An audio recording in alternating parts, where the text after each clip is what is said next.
Well, at this point we have to put into practice everything we learned about reading notes in treble clef or in bass clef. So now we have to do the same for our sheet music. So before we start doing this, before we start reading the notes for our sheet music, I want to point out a couple of things. The first is about the view, the monitor view, the video view, which we are going to use for this exercise. And the view will be a little bit different from the one you have in the printed sheet. So it is something like this. I want to show you.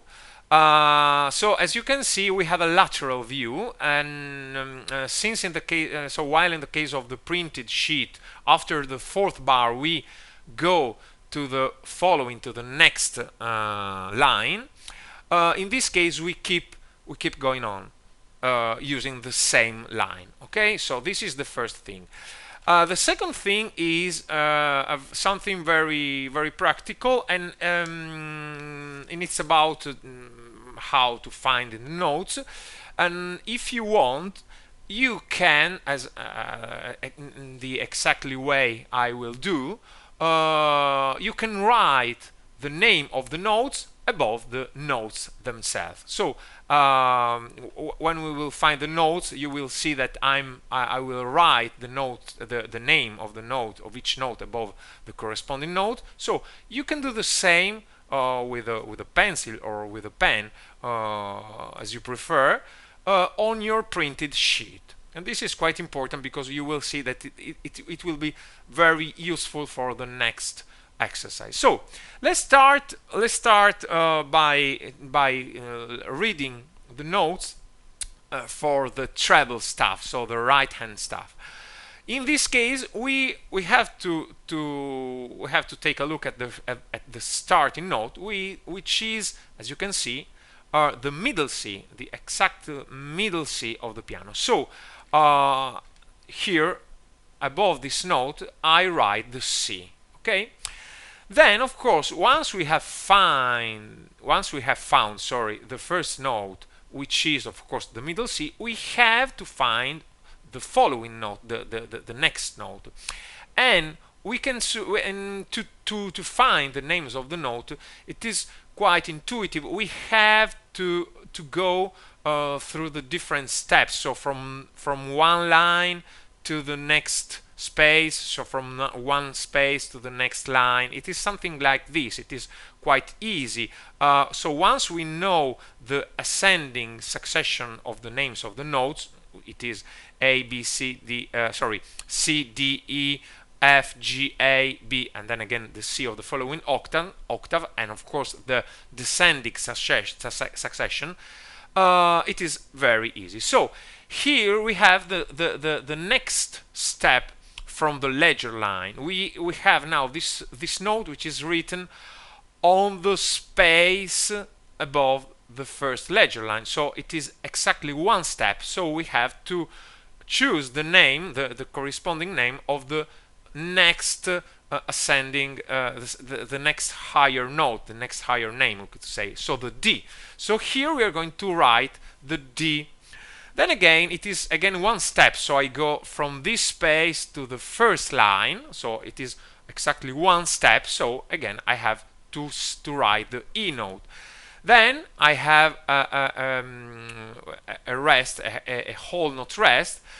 Then we come to the third measure, and here, as you can see, I have this note, and we can think about our sound of reference, which is the middle C, which is made up. It is made up of a dot written on the first ledger line. So this note is written on the next space, on the next. It is written on the next space above the ledger line, above the first ledger line. So again, we have here the D.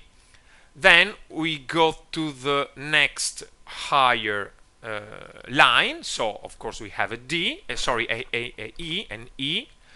And then we go to the first space. So we move one step, we move to the higher step, we could say. So we move from the first line to the following, to the next space. So I go this way, and of course this will be the F, because after the E I have the F in the ascending succession of note. Then again we have a whole note rest. Then I have this new note, and it is written on the second line. So to find the correct name, I can compare with this note.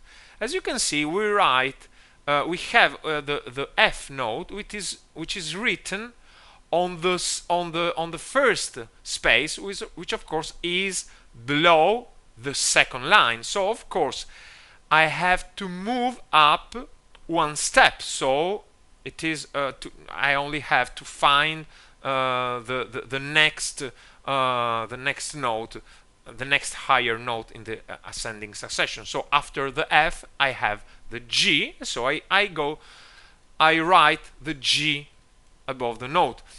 Then here I don't have the next space, because if I take this G, if I move down if I move to this space, to the next space, I will have this note, but this is not the same note as we have, the same note of the same as we have in this case. So we have to move down 2 steps, because one is this and the second step is this.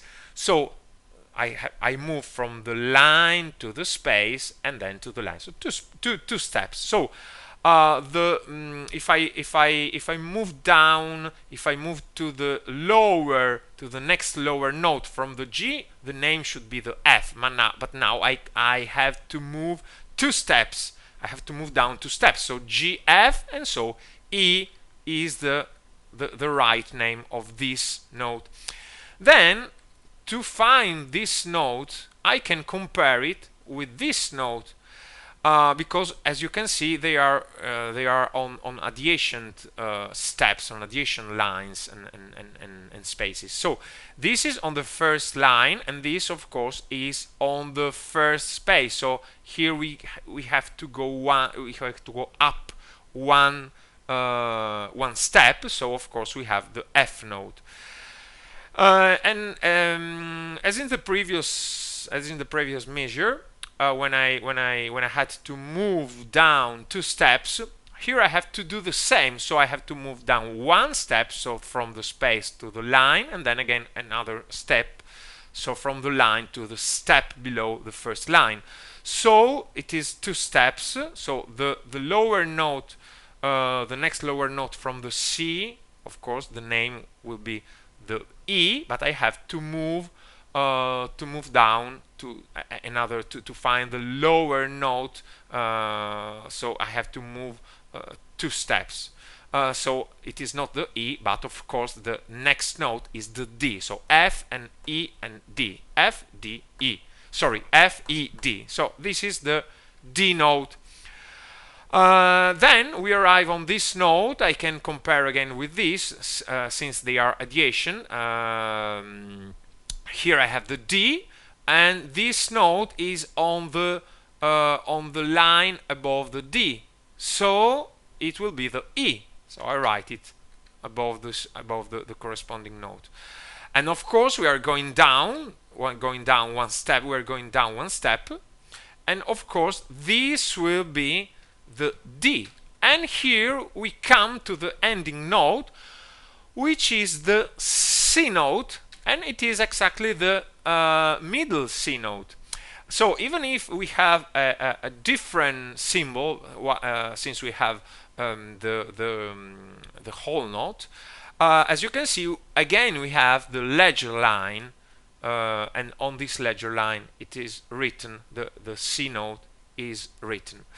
So now we can try to do the same with the bass clef, with the bass staff. It is exactly the same, and as in the case of the treble staff, we start the starting note is again the middle C. So here we have again the middle C. It is a very lucky situation. So we start by writing below this note the C, which is the name of the note. Now we move down one step, and of course I have to think about the descending succession of the names of the notes. So C, E, A, G, F, E, D, C. So the next lower note from the C, starting from the C, is the B note. Then we can go quickly now because we already know how to do. We already know the method. So this one is the next note, the next lower note, so the A note.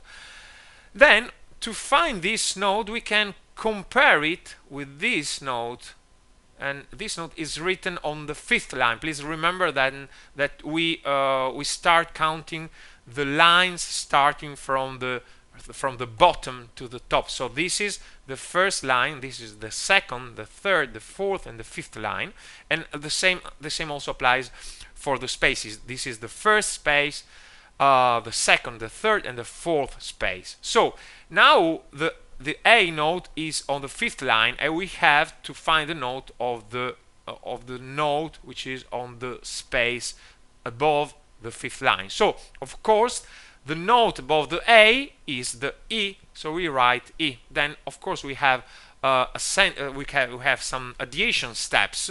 We go down. We go in this direction. We go down. So it is very easy. B, A, and then G. So, and as in the previous case, as in the case of the treble staff, when we move down 2 steps. Again, here we have the same, but in the opposite direction. So now I move up 2 steps, because now I move from this note and I have to move 2 steps. I have to move up 2 steps. So 1 and 2. But before we think about this, we have to find this note. So we can start from this. This is our reference node. We can compare it with this. The G note is on the 4th space. So this note is one line below, and so of course the note below the G is of course the F. So here we have the F note, and we write it down. We write it below the corresponding note. So now we said that we have to think about 2 steps. We have to move up 2 steps. So I move to the higher step, and I will have the G note, and then I move to the next higher step, and the following higher step, and then of course I have the A note. So to find this note, I have to compare with this, and so this is the 5th line. This is the space below the 5th line. So this of course is a G note. Then of course here again we have 2 steps from the G note. So to reach this note I have to move up 2 steps. So 1 will be the A and 2 will be the B. So I write B. Then we arrive to this measure, and here it is very easy because it is the addition step. It is the lower. It is the line below the space. So the note will be the A, of course. Then I move to the next higher note. So of course it will be the B, and then I move again two steps. I move down 2 steps, but of course we can also compare it with this one, and this is the G note, or we can count 2 steps. We can count 2, so 1 and 2. We can count 2 steps. So G, and then we arrive to the last note. So the last note is a little bit far from the other, and we can start. We can start from the middle C, and we can go down counting all the different steps. So if I move if I start from the middle C, so this is the C, this is the B, A, G, F, E, D, and C. So this is the C of the following octave. Of course, it is the lower C. It is the lower octave C from the middle C.